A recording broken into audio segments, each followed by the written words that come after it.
Hello friends, एक बार से फिर से स्वागत है आपका मेरे चैनल पे। तो आज हम बात करेंगे चैप्टर 5 का लास्ट पार्ट, जो है आपका सेक्शन 93 से लेकर 99 तक, जो बात करता है आपका चाइल्ड के विरुद्ध अपराध के बारे में, यानी कि बालक से संबंधित जितने भी अपराध हैं उनके बारे में यहाँ पे डिस्कस करने वाले हैं। और साथ ही साथ यहाँ पे अगर जो बालक हैं, ठीक है, जो महिलाएं हैं, उनको अगर वैश्यावृत्ति के प्रयोजन के लिए बेचा जाए, ठीक है, फॉर प्रोस्टिट्यूशन, तो उनके लिए क्या पनिशमेंट यहाँ पे लिखी हुई, क्या उपबंध किए गए हैं, ये हम आज के सेशन में देखने वाले हैं। आज का जो हमारा लेक्चर है, लेक्चर नंबर 12 होने वाला है। इससे पहले हमने 11 लेक्चर कवर कर चुके हैं, ठीक है। तो चैप्टर 5 आज हमारा क्लोज हो जाएगा। चलिए स्टार्ट करते हैं आज का सेशन। इस वीडियो को लाइक करें, हमारे चैनल को सब्सक्राइब कर बेल आइकन जरूर प्रेस करें हमारी न्यू वीडियो सबसे पहले देखने के लिए। यहाँ पे हम बात करें तो जो हमारा चैप्टर 5 है, चैप्टर 5 कहाँ से कहाँ तक है? 63 से 99 तक का प्रोविज़न था, जिसको हमने 4 पार्ट में डिवाइड किया था, ठीक है।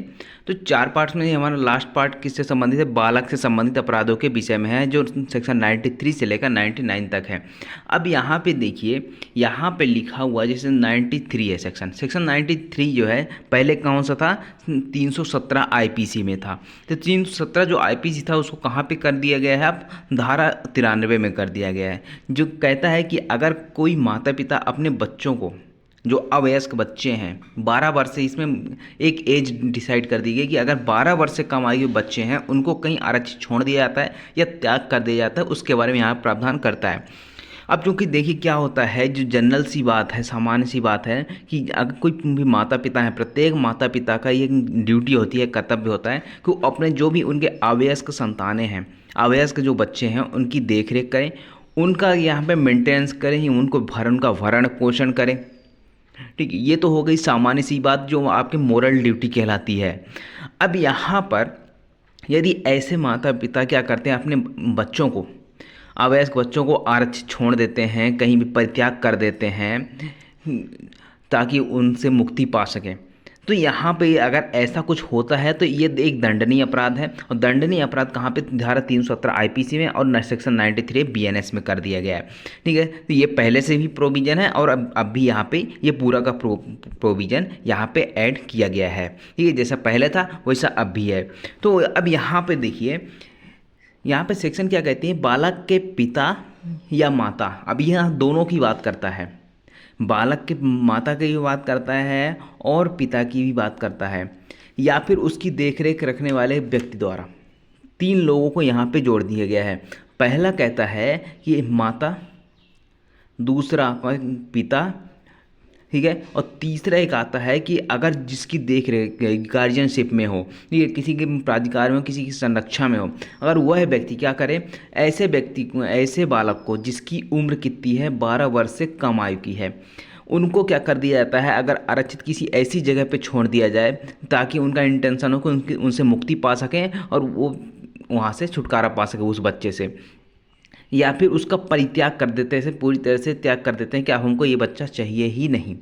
आप देखते होंगे कई जगह पे क्या, छोटे छोटे बच्चे आपको, जो नवजात बच्चे होते हैं, वो कहीं ऐसे मिलते हैं, ठीक है, कहीं पे जंगल में फेंके हुए रहते हैं, कचरे में फेंके हुए हैं, ठीक है। इस तरह के कई मामले यहाँ पे आते रहते हैं। इस तरह के मामले में जो उनके माता या पिता हैं, जो भी ऐसा काम करते हैं, जो देख रेख करने वाले व्यक्ति हैं, उनको कितनी सज़ा मिलेगी? उनको सज़ा मिलने वाली है 7 वर्ष तक, या फिर जुर्माने से, या फिर दोनों से दंडित किया जाएगा। अब इस धारा का जो जो सेक्शन 93 है, या फिर यूँ कहें कि धारा 317 आईपीसी, इसको ऐड करने का यहाँ पे पर्पस क्या था, उद्देश्य क्या था? तो उद्देश्य की बात करते हैं तो छोटी आयु के शिशुओं को, यानी कि जो छोटी आयु है, जिन शिशुओं की जैसे 2 साल, 4 साल, 6 महीने, अगर ऐसी आयु है, 12 वर्ष से कम की बात करता है, अगर ऐसी शिशुओं को त्याग कर दिया जाए, छोड़ दिया जाए, तो वो तो बेचारे मर जाएंगे। अब उन काम तो कर नहीं सकते। मान लीजिए 6 महीने की बच्ची है या बच्चा है, उसको कहीं छोड़ दिया गया, तो वो तो क्या, कैसे जीवित रहेंगे? इसलिए यहाँ पे क्या किया था, उनको उनकी रक्षा करने के लिए ऐसा सेक्शन ऐड किया गया था। अब इसका एक अपवाद है। अपवाद क्या कहता है कि अगर जो शिशु है, कौन सा शिशु? जो 12 वर्ष से कम आयु का है, उसको अगर किसी व्यक्ति की देख रेख में छोड़ दिया जाता है, तो उसको इस ये जो अपराध है इस धारा का अपराध गठित नहीं होता। क्यों? क्योंकि यहाँ पे एक देख रेख में रखा गया, गार्जियनशिप में रखा गया कि आप उसकी देख रेख करेंगे। यहाँ पे ना तो परित्याग किया गया है, ना ही अरक्षित किसी ऐसी जगह पे छोड़ा गया है कि उनकी मृत्यु होने की संभावना है या बनने की संभावना, ऐसा कुछ भी नहीं। यहाँ पे क्या किस चीज़ के लिए छोड़ा गया है? देख रेख करने के लिए छोड़ दिया गया है। तो ये धारा 317 या फिर यूँ कहें 93 का अपराध गठित नहीं करता है। ये आपका हो गया धारा 93। अब इसमें एक केस था, केस कौन सा था? आपका सम्राट बनाम क्रिप्स का। ये जो सम्राट बनाम क्रिप्स है 1916 का मामला है। अब देखिए जो मामले थे पहले, जो केसेस थे, केस लो थे, वो तो पुराने रहेंगे ही रहेंगे, ठीक है। चाहे आप आईपीसी उठा लो, चाहे आप यहाँ पे बीएनएस को देख लो, तो दोनों में ये अप्लाई होंगे क्योंकि ये जनरल प्रिंसिपल्स बताते हैं। तो यहाँ पे अब इस केस में क्या हुआ था, एक महिला थी। अब महिला का क्या था, एक नवजात बच्चा था जिसका जन्म तुरंत हुआ था या फिर 2-4 दिन, हफ्ते भर ऐसा हुआ था। अब उसने क्या किया, उस महिला ने उस बच्चे को त्यागने के उद्देश्य से, यानी कि उससे छुटकारा पाने के लिए एक व्यक्ति को क्या कर दिया, जैसे ए नाम का व्यक्ति है, इसको दे दिया और इन बोल दिया कि इसको जाके कहीं पे रख के आ जाओ, छोड़ दो जाके। तो ए ने क्या किया, ए गया, एक रेलगाड़ी थी, उस डिब्बे में इसको बढ़िया सा वस्त्र पहनाए, कपड़े पहनाए और बी क्लास के एक डिब्बे में रख देता है ट्रेन के। अब जब वह बच्चे को रख देता है तो ऐसे में इस धारा का अपराध गठित हो जाता है। तो 2 लोग हैं, एक तो उसकी माता है और दूसरा वो है व्यक्ति जो ए नाम का था। अब उसकी माता ने क्या किया, 2 अपराध किए हैं। पहला कौन सा अपराध किया है, जब अगर आईपीसी के हिसाब से देखें तो आईपीसी के हिसाब से पहला अपराध इसने किया है 317 का और दूसरा 109 का। 109 क्या कहता है, दुष्प्रेरण की बात करता है। दुष्प्रेरित किया किसको, ए को, कि जाके कहीं पे इसको रख के आ जाओ, किसी अपराध को करने के लिए कर रहे हैं। तो अपराध, ये 2 अपराध हो गए माता के खिलाफ। लेकिन जो आईपीसी में यहाँ पे ए है, ए किस अपराध का, अपराध सिर्फ 317 का ही यहाँ पे इस ए को सज़ा मिलेगी। लेकिन यहाँ पे 317 109 की सज़ा किसको मिल जाएगी, माता को मिल जाएगी। तो ये ऐसा केस था सम्राट बनाम क्रिप्स का। अब आता है सेक्शन 94। सेक्शन 94 जो आपका धारा 318 था आईपीसी का। अब ये क्या कहता है, मृत शरीर को गुप्त बयान द्वारा जन्म का छिपाया जाना। अब यहाँ पर क्या होता है, किसी बच्चे का जन्म हुआ, या तो वो मरा हुआ है, कब मरा हुआ है, या तो उसके जन्म के पहले ही मर गया है, जन्म के दौरान यानी जब उसका जन्म हो रहा तब मर गया, या फिर जन्म होने के पश्चात मर गया, ठीक है। अब जब ये उसकी मृत्यु हो गई उस शिशु की, किसी बालक की, अब यहाँ पे बालक कौन होता है, बालक वह व्यक्ति है जो 18 वर्ष से कम आयु का हो। आपने पढ़ा था चाइल्ड की डेफिनेशन में, सेक्शन 2 पढ़ते टाइम।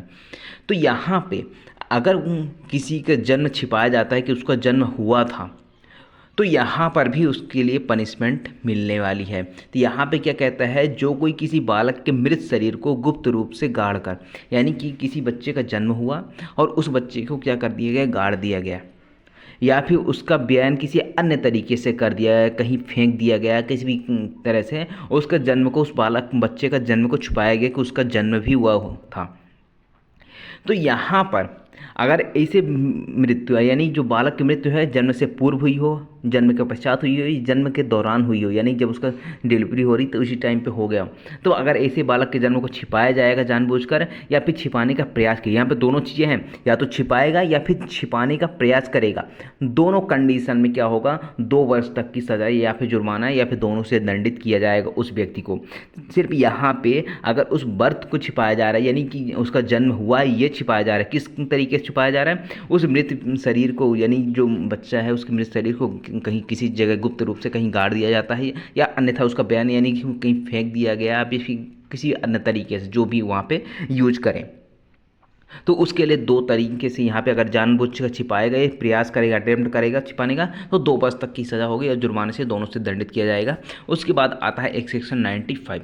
सेक्शन 95 जो है वो एक नई धारा है, ये आईपीसी में नहीं थी, अब इसको यहाँ पे ऐड कर दिया गया है सेक्शन 95 में।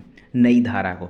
अब यहाँ पे क्या कहता है, अपराध को कारित करने के लिए बालक को भाड़े पर लेना, नियोजित करना या नियुक्त करना।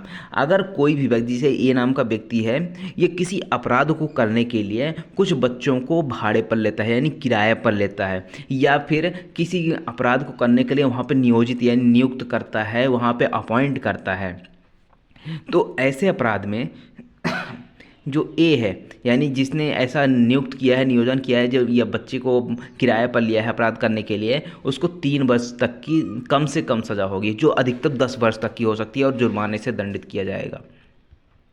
ये हो गया पहली सज़ा, यानी कि ए ने क्या किया, उन बच्चों को अपराध करने के लिए किराए पर लिया, या फिर उसको उस अपराध में नियोजित किया या नियुक्त किया उस अपराध को करने के लिए। तो यहाँ पे कम से कम यहाँ पे 3 वर्ष की सज़ा होगी और अधिकतम 10 वर्ष तक की, प्लस फाइन लगेगा। लेकिन यहाँ पे अगर जैसे ही इसने उन बच्चों को भाड़े पर लिया, ठीक है, या फिर नियुक्त किया, और उन बच्चों ने उस अपराध को कर दिया, अब जैसे ही उन बच्चों ने अपराध को किया, तो एक किस दंड से दंडित किया जाएगा, उस अपराध के लिए उपबंधित दंड से दंडित किया जाएगा। यानी जो अपराध वहाँ पे बच्चे करते हैं, उस अपराध के लिए इसको पनिशमेंट मिलेगी, उस अपराध में जितनी पनिशमेंट होगी उतनी इसको मिलने वाली है। तो ये हो गया। अब यहाँ पे एक एक्सप्लेनेशन है, स्पष्टीकरण है। ये क्या कहता है, लैंगिक शोषण या अश्लील साहित्य के लिए बालक को भाड़े पर लेना, नियोजन नियुक्त करना, या अब यहाँ पे जो सेक्सुअल एक्सप्लॉयटेशन है यानी कि लैंगिक शोषण होता है बच्चों का, उसके लिए यहाँ पे उनको नियुक्त किया जाता है, या फिर अश्लील साहित्य के लिए जो इंसेनिटी होती है, ठीक है, अश्लीलता होती है, उसके लिए जो साहित्य है उसको बेचने के लिए हो सकता है, या फिर उसको प्रकाशित करने किसी भी तरीके के लिए हो सकता है, किसी भी चीज़ के लिए। तो वहाँ पे अगर इन व्यक्तियों को भाड़े पर लिया जाता है, नियुक्त किया जाता है, उपयोग करता है इस बच्चों का, तो यहाँ पे इस धारा के अंतर्गत आएगा, अपराध बनेगा। ये स्पष्टीकरण हो गया, ठीक है। तो अपराध कोई भी हो सकता है, किसी भी तरीके का अपराध हो सकता है, लैंगिक शोषण से संबंधित हो सकता है, अश्लील साहित्य के लिए भी उनको उपयोग किया जा सकता है। ये हो गया। उसके बाद आता है धारा 66A जो आईपीसी में था, अब कहाँ पे ला के रख दिया गया है, सेक्शन 96 में। सेक्शन 96 क्या कहता है, बालक का उपापन, ठीक है। अब यहाँ पे क्या है कि जो कोई बालक को अन्य व्यक्ति से अयुक्त संभोग करने के लिए विवश करने के, लेकिन अब यहाँ पे इसमें चेंजेस क्या है, जो 366A था और सेक्शन 96 है, इसमें चेंजेस क्या है। पहले क्या लिखा हुआ था कि जो कोई यहाँ पे बालक की जगह क्या लिखा था कि जो कोई 18 वर्ष से कम लड़की का या किसी अन्य लड़की किसी अन्य के साथ अयुक्त संभोग के लिए, ठीक है, ये चीज़ यहाँ पे लिखा था। तो अब ये 18 से कम हटा करके यहाँ पे क्या कर दिया गया, बालक कर दिया गया, क्योंकि यहाँ पे बालक की डेफिनेशन का मतलब ही है कि 18 वर्ष से कम आयु। चाइल्ड की डेफिनेशन ने अपनी पढ़ी कि 18 वर्ष से कम आयु, तो यहाँ पर इसका मतलब ही हो गया कि 18 वर्ष से कम आयु, तो इसका लिखने की ज़रूरत नहीं है। तब यहाँ पे कहता है कि कोई ऐसे जो कोई बालक को अन्य व्यक्ति से अयुक्त संभोग करने यानी कि इलसिट इंटरकोर्स करने के लिए किसी उसको विवश करेगा, विक्षुब्ध करेगा, या फिर इस आशय से संभव जानते हो कि ऐसे बालक को किसी स्थान से जाने के लिए कार्य करने के लिए किसी साधन को प्रेरित करेगा, यानी कि उस बालक को किसी भी माध्यम से, किसी भी तरीके से, किसी भी मैनर से क्या करेगा, उत्प्रेरित करेगा उसको कि ऐसा सेक्सुअल इंटरकोर्स करे किसी के अन्य के द्वारा, यानी अन्य व्यक्ति के साथ, ठीक है। ये नहीं अयुक्त संभोग। अयुक्त संभोग का मतलब क्या होता है कि ऐसे व्यक्ति के साथ आप रिलेशन, फिजिकल रिलेशन बनाना जिससे आपका विवाह नहीं हुआ है। अगर विवाह हुआ तो आपको कोई दिक्कत नहीं है, वो तो ठीक है, नॉर्मल सी बात है। लेकिन अगर यहाँ पे विवाह नहीं हुआ है, फिर वहाँ पे किसी उस व्यक्ति के साथ अयुक्त संभोग करने के लिए किसी बालक को यहाँ पे उत्प्रेरित किया जाता है, विवश किया जाता है, विलुप्त किया जाता है, तो यहाँ पर उस व्यक्ति को कितनी सज़ा होगी, 10 वर्ष तक की सज़ा होगी और जुर्माने से भी दंडित किया जाएगा। ये इतना प्रावधान आपको याद रखना है। उसके बाद नेक्स्ट आता है सेक्शन 97 जो आपका 369 में था, यानी 369 में था, ये पहले आईपीसी में, अब कहाँ पे कर दिया गया है, या 97 में कर दिया गया है। अब इसमें कोई भी चेंजेस नहीं किया गया है, जो पहले था सेम टू सेम वही लिखा हुआ है कि 10 वर्ष से कम आयु के बालक के शरीर पर से चोरी करने के आशय से उसका व्यापारण या अपहरण करना। अब आपने देखा होगा कि व्यापारण एक अलग पार्ट हो जाता है, चोरी एक अलग पार्ट हो जाता है, लेकिन ये बालक, चूँकि ये बालक के विरुद्ध अपराध है, इसलिए इसको एक जगह यहाँ पे व्यवस्थित कर दिया गया है।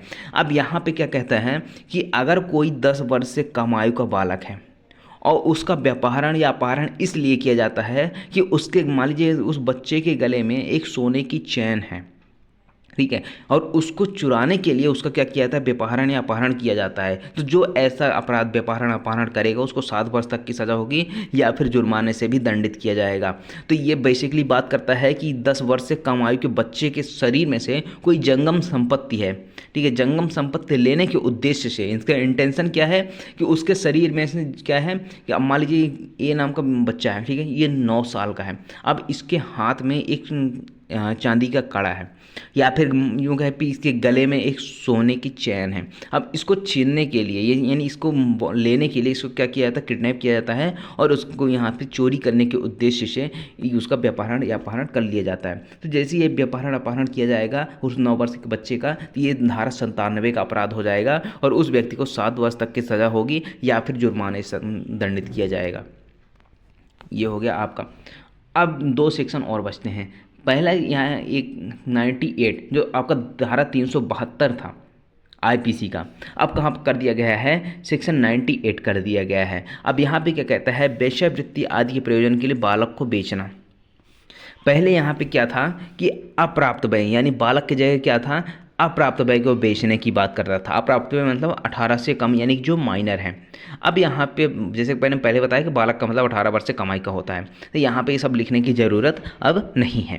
तो यहाँ पे क्या लिखता है कि जो कोई किसी बालक को इस आशय से, अब इसका इंटेंशन देखिए, इंटेंशन क्या कहता है कि किसी बालक की किसी आयु में भी वेश्यावृत्ति या किसी व्यक्ति से अयुक्त संभोग करने के लिए या किसी विधि प्रयोजन के लिए काम में लाया जाए, उस उद्देश्य से उसको बच्चे को बेचेगा, भाड़े पर देगा या अन्यथा व्ययनित करेगा, वह 10 वर्ष की कारावास से और जुर्माने से दंडित किया जाएगा। अब यहाँ पर किसी बालक को क्या किया जा रहा है, किस आशय से दिया जा रहा है कि ताकि उससे क्या करवाया जा सके, वेश्यावृत्ति करवाया जा सके। यहाँ पे महिला अधिकतर होगी, ठीक है, महिला क्या किया जाना, उस महिला का वेश्यावृत्ति के प्रयोजन से भाड़े पर दे देना, किसी व्यक्ति को बेच देना, ठीक है, या फिर अन्यथा किसी भी अन्य तरीके से विधि विरुद्ध प्रयोजन के लिए जो इलीगल एक्ट है उसमें यहाँ पे इंसर्ट करने के लिए, वहाँ पे भेजने के लिए, काम पे लगाने के लिए अगर ऐसा काम करता है तो यहाँ पर 10 वर्ष तक की सज़ा होगी। अब यहाँ पे स्पष्टीकरण कहता है, स्पष्टीकरण नंबर 1 क्या कहता है कि जबकि 18 वर्ष से कम आयु की महिला है, ठीक है, 18 वर्ष से कम आयु की महिला को क्या किया जाता है, किसी वैश्या को दिया जाता है या फिर किसी अन्य व्यक्ति को जो वेश्यागृह चलाता है या फिर वेश्यागृह चलाती है या फिर उसका मैनेजमेंट करता है, उसका प्रबंध करता है। तो यहाँ पर अगर इन व्यक्तियों को क्या किया जाता है, उस बालक को बेचा जाता है, भाड़े पर दिया जाता है, ठीक है, या फिर तत्प्रतिकूल जब तक यहाँ पे इसको ये साबित ना कर दिया जाए कि हमने वेश्यावृत्ति के प्रयोजन के लिए नहीं दिया था, तब तक यहाँ ऐसी उपधारणा की जाएगी। हम यहाँ पे प्रिजम्पशन की बात करता है कि अगर ऐसे साबित ना किया जाए ना, और ऐसा एक्ट अगर किसी व्यक्ति के द्वारा किया जाता है, ऊपर हमने जितनी भी चीज़ें पढ़ी, तो वहाँ पर ऐसी प्रिजम्पशन कर ली जाएगी न्यायालय के द्वारा कि आपने क्या किया है, वेश्यावृत्ति के प्रयोजन के लिए ही उस बालक को वहाँ पर दिया था, बेचा था या भाड़े पर दिया था।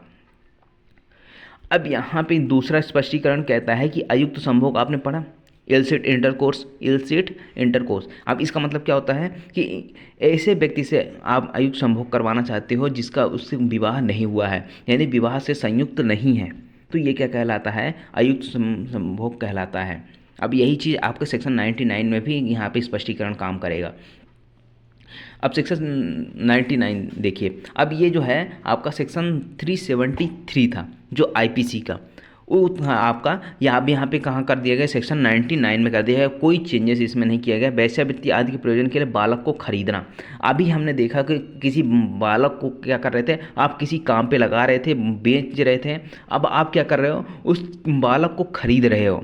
खरीद किस चीज़ के ले रहे हो, ताकि उससे वेश्यावृत्ति करवाया जा सके, ठीक है, किसी व्यक्ति से अयुक्त संभोग के लिए उसको खरीदना, उसका कब्जा प्राप्त करना या उसको भाड़े पर लेना। अगर आप ऐसा करते हैं, कोई व्यक्ति ऐसे किसी बालक को खरीदता है अयुक्त संभोग के लिए, इंस्टेंट इंटरकोर्स के लिए या वेश्यावृत्ति के प्रयोजन के लिए, ताकि उससे वेश्यावृत्ति करवाया जा सके, प्रोस्टिट्यूशन का वर्क करवाया जा सके, ठीक है, तो वहाँ पे अगर कोई व्यक्ति ऐसा खरीदता है, कब्जा प्राप्त करता है उस बच्चे का या भाड़े पर लेता है, तो उसको 7 से 14 वर्ष तक की सज़ा होगी प्लस फाइन होगा। यहाँ पे सज़ा ज़्यादा है, 7 वर्ष तक की यहाँ पे सज़ा होगी, कम से कम 7 वर्ष, ठीक है, और अधिकतम कितनी, 14 वर्ष तक की सज़ा, प्लस फाइन यहाँ पे लगाया जाएगा। अब यहाँ पर स्पष्टीकरण नंबर 1 कहता है कि जबकि 18 वर्ष से कम आयु की किसी महिला को खरीदने वाली, यानी कि जो खरीदने वाला है वो कौन है, या भाड़े पर लेने वाला या कब्जा प्राप्त करने वाला कौन है, अगर वैश्या है, ठीक है, या फिर अन्य ऐसा कोई व्यक्ति जो वैश्यागृह चलाता है, उसका प्रबंध कर मैनेजमेंट करता है, तो जब तक ये प्रतिकूल साबित ना कर दिया, यानी कि जब तक ये साबित ना कर दिया जाए उस वैश्य या फिर अन्य व्यक्ति के द्वारा कि इसका प्रयोग हमने इसको खरीदने के लिए हमने कोई वैश्यावृत्ति चलाने के लिए नहीं किया है, तब तक यहाँ पर ये इसी उपधारणा यहाँ पर की जाएगी कि आपने वैश्यावृत्ति के प्रयोजन के लिए ही यहाँ पर ये काम किया है। और दूसरा यहाँ पर स्पष्टीकरण अयुक्त संभोग के बारे में बात करता है। अयुक्त संभोग का मतलब क्या है, तो वही मतलब है जो वहाँ पर सेक्शन 98 में पढ़ा था। तो 98 में क्या पढ़ा था कि जो अगर विवाह से संयुक्त व्यक्ति नहीं है, उसके अलावा किसी अन्य व्यक्ति से अयुक्त संभोग करने के लिए, इंटरकोर्स करने के लिए आप उसका विवश करते हो, खरीदते हो, बेचते हो, तो यहाँ पे ये कहलाएगा कि आपने ऐसा अपराध किया है। तो ये हो गया आपका चैप्टर 5 क्लोज। अब हम यहाँ पे अगला आता है आपका जैसे हत्या, आपराधिक मानववध, ये सारे चैप्टर आते हैं चैप्टर 6 में। तो इसको हम कुछ टाइम के लिए रोकेंगे। यहाँ पे अब क्या करेंगे, आप भारतीय साक्ष्य अधिनियम 2023 है उसके कुछ लेक्चर यहाँ पे अपलोड हम करने वाले हैं, ठीक है। तो बने रहिएगा हमारे चैनल के साथ, तब तक के लिए बाय बाय।